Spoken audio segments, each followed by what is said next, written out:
श्री कृष्ण गोविंद हरे मुरारी, हे नाथ नारायण वासुदेवा। श्री कृष्ण गोविंद हरे मुरारी, हे नाथ नारायण वासुदेवा। प्रिय बंधुओं, आप सबको मेरा नमस्कार है। तो अब कार्तिक के अंतिम 5 दिन जो है शुरू हो गए हैं।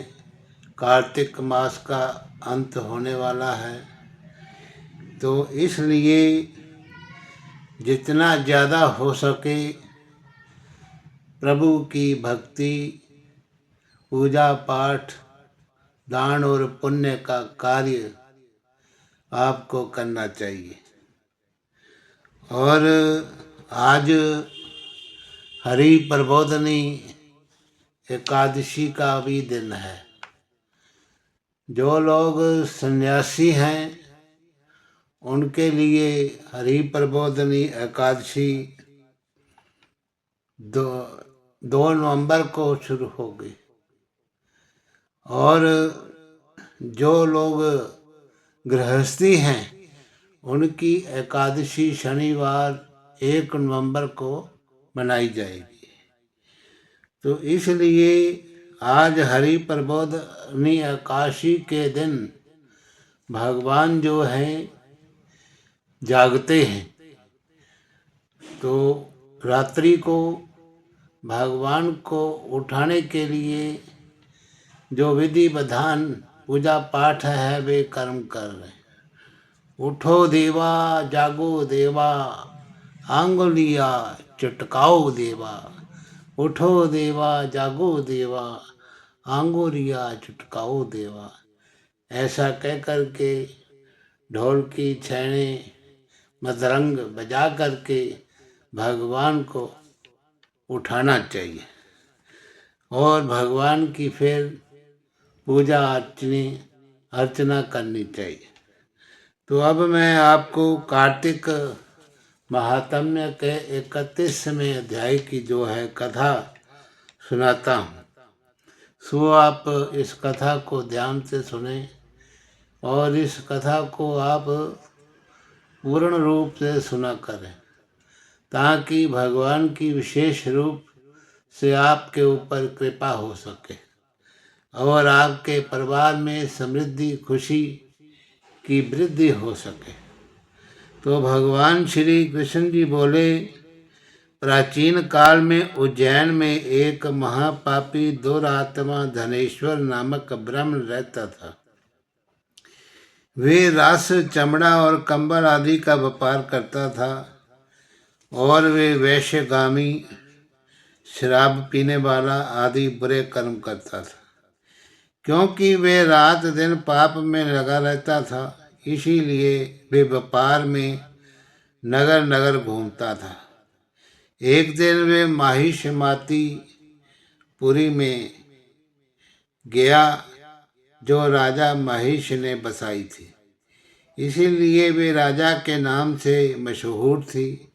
तो नगरी के पास ही पाप नाशिनी पुण्यकारिणी भगवती नर्मदा नदी बहती थी। तो उस दिन उसने नदी के किनारे देश देशांतर से आए यात्री कार्तिक व्रत करने को कुछ दिन के लिए ठहरे हुए थे। तो वहाँ उसने उन यात्रियों को देखा।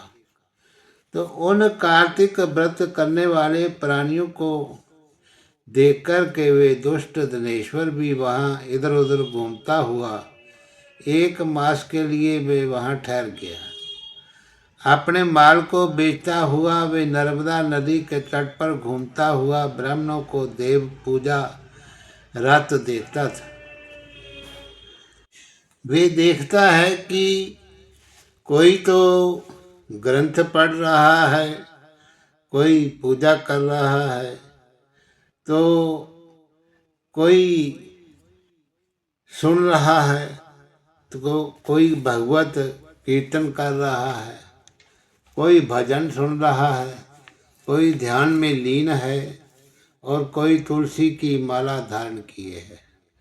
बस इसी तरह वे भगवत भक्तों के बीच में रहा और वैष्णवों के दर्शन करता रहा, उनको स्पर्श भी करता रहा, उनसे वार्तालाप करता रहा, भगवान विष्णु के नाम स्मरण के पुण्य को अर्जित करता रहा। वे कार्तिक के व्रत के उद्यापन विधि तथा जागरण को भी देखता रहा। उसने पूर्णिमा के व्रत को भी देखा कि व्रती ब्राह्मणों तथा गौओं को भोजन करा रहे हैं, उनको दक्षिणा भी दे रहे हैं। उसने नित्य प्रति भगवान शंकर की प्रसन्नता के लिए होती दीपमाला भी देखी। त्रिपुर नामक राक्षस के 3 पुरों को शंकर जी ने इसी तिथि को जलाया था। इसीलिए शिव जी के भगत इस तिथि को दीप उत्सव मनाते हैं।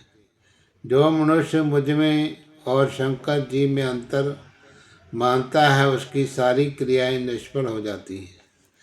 धनेश्वर वहाँ की पूजा विधि देखता हुआ इधर उधर घूम रहा था कि उसे काले सर्प ने काट लिया और वे भूमि पर गिर पड़ा। उसकी ये दशा देखकर वहाँ के दयालु भक्तों ने उसे चारों ओर से घेर लिया और उसके मुख में तुलसी दल मिश्रित जल के छींटे देने लगे, और जब उसके प्राण निकले तो यम के दूत उसे बांधकर कोड़ों से मारते हुए यमपुरी को ले गए।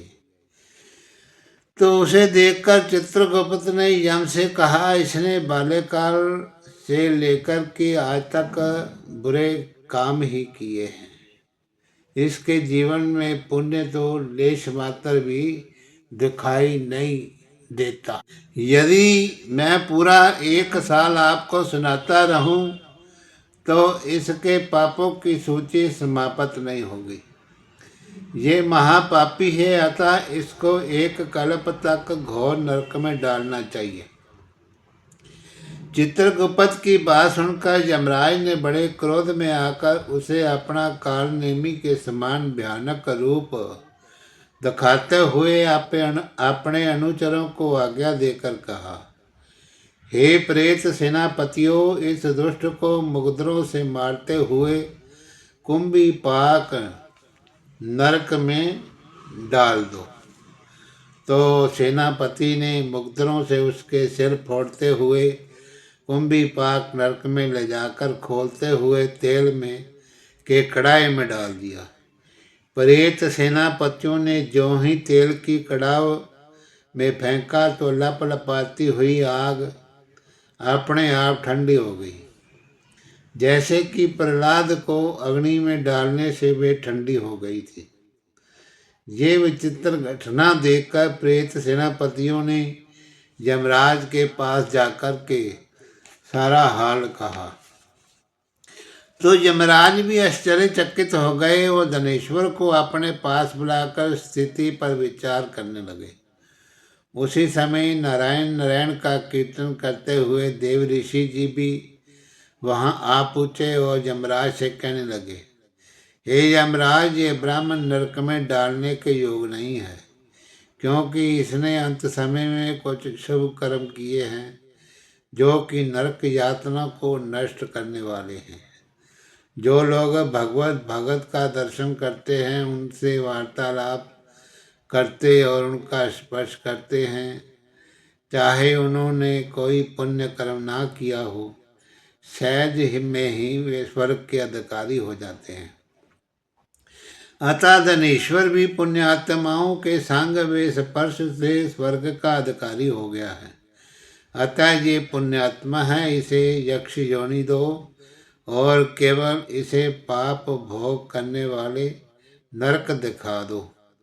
भगवान कृष्ण ने कहा कि जब नारद जी ऐसा कहकर चले गए तो धनेश्वर को पुण्यात्मा समझते हुए यमराज ने दूतों को उसे नरक दिखाने की आज्ञा दी। हरि ओम तत्सत। नमो नमः। अच्युतं केशवं रामनारायणं कृष्णं दामोदरं वासुदेवं हरे, श्रीधरं माधवं गोपिकावल्लभं जानकीनायकं श्रीरामचन्द्र भजे। हे अच्युत हे पार ब्रह्म अविनाशी अविनाश, हे पूर्ण हे सर्वमय दुख भंजन सुख रास। हे संगी हे निरंकार निर्गुण के सब टेक, हे गोविंद हे गुण निदान जाके सदा विवेक।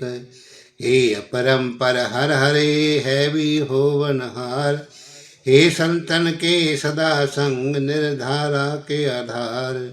हे ठाकुर मैं दास हूँ निर्गुण गुण नहीं कोय, नानक दीजो नाम दान रखो ये पीरोय।